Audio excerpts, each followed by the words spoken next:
Siguro the first time it was just, relax lang naman kasi iniisip ko na parang sila nagpa-practice ako. Ano lang, relax lang dito sa bahay.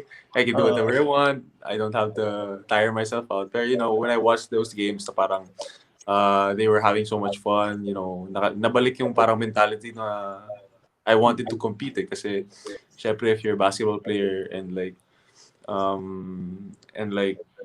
how competition is in the sport, parang you're gonna miss it all the time kasi when you're just watching wherein you could play, syempre mas pipiliin mo na you could play kasi iba talaga yung feeling and the experience of playing for your country and then playing against the best people of other countries then. So it was kind of tough for me to watch then na they were winning and all that kasi I mean, I get na I'm part of the program and yun nga, minsan nasali pa ako sa mga ads na parang, oy, Gilas is gonna go against Korea. Pero andun pa rin ako sa mga photo ads sa TV. Nakita ko pa rin eh. Sabi ko, hindi ka maglalaro, ba't ako nandyan? So, yun, parang nakakatuwa lang, siyempre. Kasi, I mean, yun nga, you said na I wouldn't have been able to contribute. But, I think of it as they didn't really need me naman talaga. Kasi like, they're such a solid team and no matter like whoever is taken out, Coach Tab is always gonna be able to find someone within the roster to be able to step up, and I'm sure my teammates will be able to step up then in their own way. Yang solid nga nung laro nila lalo na nung Yeah. FIBA World kasi nawala si Dwight Ramos and si FIBA OQT, sorry. Nawala si Dwight Ramos and then biglang si Jordan Heading yung naging Yeah. leading scorer of the 2 games, and that was for me unexpected because I didn't know much about Jordan Heading and talagang solid yun na may nagsi-step up sa role na binibigay ni Coach Tab even if initially like in the Korea and Indonesia games hindi naman yun yung role niya. Pero Yeah. I think the system niyo was fit for that kind of way Yeah, na exactly. multiple players can play a variety of roles. Pero for you, since Coach Tab's system is very different from and program also is very different from the previous iterations of the Gilas team na puro PBA players tapos iba-iba yung coach every year. So ikaw, are you from the onset ba approve ka naman dun sa way of the formation of Gilas na now cadets program na halos lahat kayo hindi pa professional players. Tapos minsan may pasulpot na professional players and then continuity and yung program. Mas gusto mo ba yung ganito kaysa yung dati? Well, I have no quarrel naman with the PBA players going in and taking our spots if ever kasi they're professionals. They've been playing longer than I have. They have more experience than I have. And siguro it's just it's a much better program now because like before yun nga yung sinasabi mo na iba-iba yung mga coaches every year, iba-iba yung players. And at least now it's like Gilas is like treated as an actual team na talaga na parang you have to develop when there's off season, you have to keep a core group of guys and you have to keep a core group of coaching staff. And it's just great to have that chemistry kasi mas iba yung chemistry than just pulling guys in whenever you want or whenever there's a window instead of actually having like a roster or like a pool of players that you gel and you work on your chemistry with so that you'll be able to be a formidable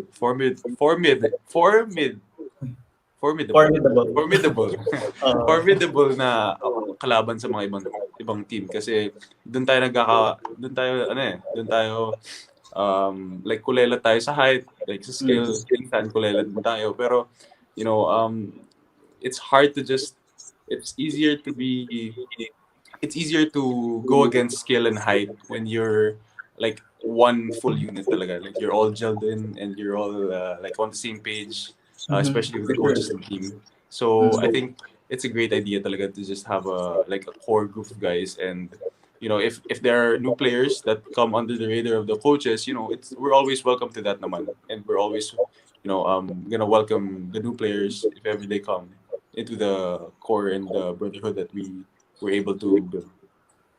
Yeah, that's for sure. Yung chemistry nga nahalata. Like, people criticize it na yun, puro daw kayo Ateneo, ganun. Pero to a point, sabi nga ni Tinito Henson na nung 80s nga when we did something similar, parang ang dami namang dasal. Like, we won a tournament or a couple of tournaments, and no Yeah. one was criticizing it. And now Ateneo, syempre like for me, Lasal nga, parang bakit ba puro Ateneo yung nandyan, but ayaw mo Mhm. pala rin yung iba. Yun yung Yeah. parang yung initial thought mo. But when you watch the Mhm. game, like si SJ Belangel or sila Mike Nieto, they were playing well even if others were saying na bakit hindi si Ray Suerte na lang or something, bakit sila pa yung nandun. So medyo mixed reactions Yeah. nga from people. But then when they were winning, syempre nawala na lahat. So yun yung Yeah. maganda about your team na yung chemistry and yung winning, biglang yung natatahimik yung mga doubters. But then I wanted to ask, like si Coach Tab, when he guested here, he mentioned na he wanted to implement new schemes and new Mhm. parts of the system to you guys kasi namamaster nyo na yung ibang Yeah. parts of it because of your wins. And even yung Serbia, hindi win yun, pero you guys played really well. So nakikita niya na talagang nag-excel na kayo with the system Mhm. na ma-master nyo na. Pero ikaw ba personally, nahihirapan ka ba nung una to adjust to his system? Kasi for sure, ang daming movement, ang daming Yeah. defensive principles. So for you, how was it on both ends of the floor? I mean, on siguro on offense, first of all, that was doon ako nahirapan eh. Kasi, syempre, Mm.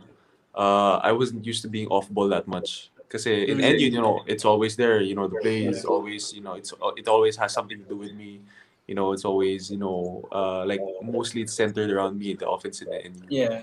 And, just going to this change in Gilas, and I expected it naman na parang, kasi Gilas is like an all-star team, everyone, like, people seem to forget na parang all the people in Gilas can easily be in the PBA. Like, they can Oh. be like high-profile players in anywhere, like in the UAP man or the professional leagues.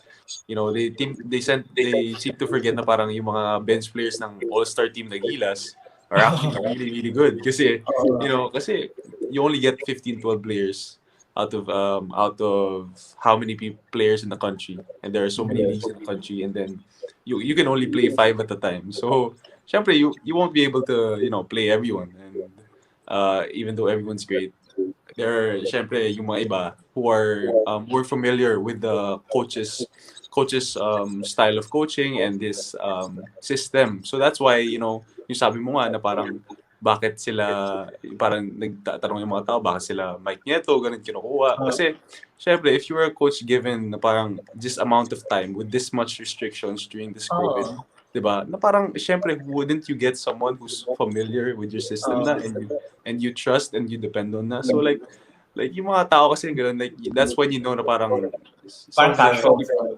yeah, the casuals, some of the people who watch basketball talaga are Mm. just watch it for the who's and the us na parang the, how other players play. Pero Coach Tab is a really great coach, and yun I had difficulty in offense, and at least like the training camps were super helpful because they helped me adjust talaga and like find where I could be much better off. And habang while I'm playing, behind sila 30, sila Kobe, sila Dwight, sila Ray, Suerte, and other people, I can always, kasi not all of them are gonna be available at the same time, especially Dwight. Look at Dwight, 30, they're not always gonna be available. They're gonna be off country. So, it's always yung opportunity for me to be able to step up is always gonna be there because like there's always gonna be an opportunity for me and my teammates as well.